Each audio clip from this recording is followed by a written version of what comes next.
Bon, salut tout le monde, bienvenue aujourd'hui pour une nouvelle review. Aujourd'hui, on va jeter un coup d'œil à la figurine dégueulasse de DC Direct.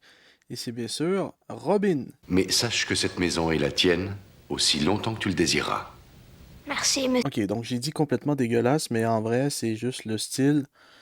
Euh, c'est fait par McFarlane Toys. C'est une redistribution de la figurine DC Direct qui a été fait il y a à peu près 10 ans. Et ça paraît. Et ils ont surtout rien changé du tout. Tout ce qu'ils ont changé, c'est qu'ils ont pris un ancien moule. Ils ont fait la figurine. Euh, Même les joints, voilà, c'est pas super, pas articulation de fou. Et surtout, je sais pas si vous allez le voir, mais à part mon cheveu là qui est dans le chemin, euh, c'est peinturé comme le cul. C'est pas possible. Donc là, on voit dans la main, dans le coude. Voilà, c'est dégueulasse comme peinture. Je sais pas si en arrière.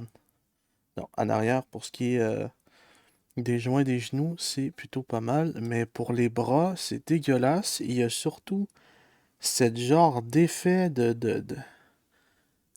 shading sur la figurine. Tu vois, ça paraît un peu moins pour le torse ici, ainsi que les jambes, mais le visage, on dirait qu'il y a la moitié de sa face qui a commencé à brûler et puis il a pas mis de crème solaire.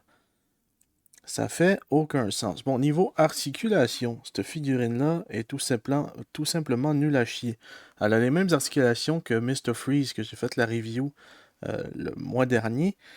Et donc, euh, ça, ça bouge pas et ça veut pas rester debout. Cette figurine-là, elle vient avec les jambes de Condiment King, que vous allez avoir très bientôt en review. Donc, j'ai déjà mis la figurine tout ensemble.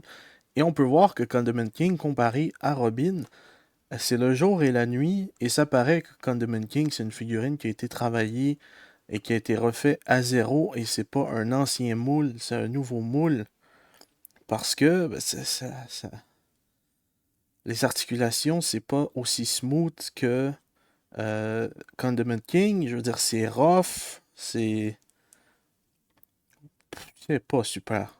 Je tiens à vous le dire, c'est vraiment pas super. Donc ouais, articulation pas super, figurine vraiment pas super, et accessoires. Et c'est pas clair. Parce que Robin nous vient tout simplement avec un bat de grappin. Que je sais pas si je vais être capable de. Voilà, focus qui est juste parfait, magnifique ça. Un bat de grappin qui a pas de trou.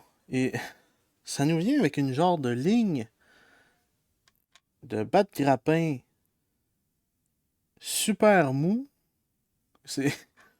C'est pas clair ce que je dois faire avec. Et ça nous vient d'ailleurs aussi avec des mains secondaires, donc deux mains ouvertes ainsi que une main branlette, on va l'appeler de même parce que j'ai aucune idée à quoi ça sert, et un point. Donc voilà, je note pas les figurines habituellement, mais si j'aurais une note à donner à Robin, ça serait un beau 1 sur 10.